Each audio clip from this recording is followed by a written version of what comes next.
मजीद दस रहे ने अलीपुर चट्ठा तो साडे नुमाइंदे नवीद अहमद। जी बिल्कुल साने स्वाद तो बाद वफाकी हुकूमत ने तो सूबाई हुकूमतां ने पब्लिक पॉइंटां दी हिफाजत वास्ते सख्त अहकामात जारी किए और पंजाब हुकूमत दे विच दफा 44 भी नाफज हुई।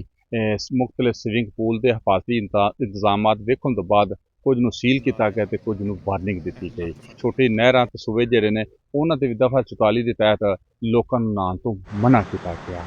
सान्यू की टीम ने हिफाजती इंतजाम वेखण वास्ते हैड कादराबाद का मूँह किया। हैड कादराबाद के जिस वक्त SDO साहब के एक्सिस में रबता करने की कोशिश की तो यकीनी तौर पर उन्होंने सबके रवश को बरकरार रखते हुए टैलीफोन अटेंड ना किया। मकामी तारमैन नाल ऑफ कैमरा जिस वक्त मैं गल की तो पूछा कि अगर खुदा न खास्ता सान्या स्वाद या इस तरह को हंगामी सूरत हाल बनती है तो तुहाडे हिफाजती इकदाम की ने। तो उन्होंने कहा कि साढ़े को कश्तियाँ भी मौजूद ने तो जैकट भी मौजूद ने। जैकटां जी गोदाम में पई ने कश्तियां जी असा पार की ने। जिस वक्त कश्तियां की हालत वेखी तो इस तरह से कि यह खुद ये बहन ऐसे ही है जैसे मौत को दावत देने की मुतरादफ है। मेरे नाल कोई शहरी मौजूद ने उन्होंने को पूछने इन्हां इकदामात के बारे वो की आखदे ने। जी मेहरबानी ने बहुत अच्छा कदम चुकया तो ये सारा पर्दा जिहड़ा ना फाश करने की कोशिश कर रही सन न्यूज़ की टीम। इन्हां दा मैं शुक्रिया तो मशकूर और ममनून हाँ। इत्थे कोई भी इंतजामात मुकम्मल नहीं।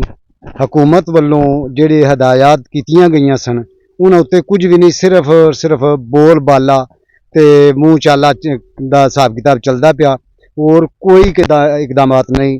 कश्तियां ने ते वो बेकार ने, बिल्कुल किसी खाते दियां नहीं। इहदे विच ते आप बहन तो पहला बंदा आप खुद फौत हो जाता है, दूजियां नूं इन्हां ने की बचाना है।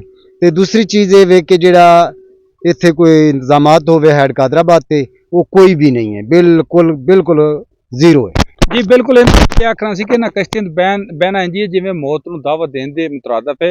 इन्हां कश्तियां ते मैं अगर मेरा कैमरा मैन दिखा सके तो इंजन तक को नहीं, काबले तक नहीं, बल्कि टीटा और फट्टे जेहड़े टुटे फुटे ने।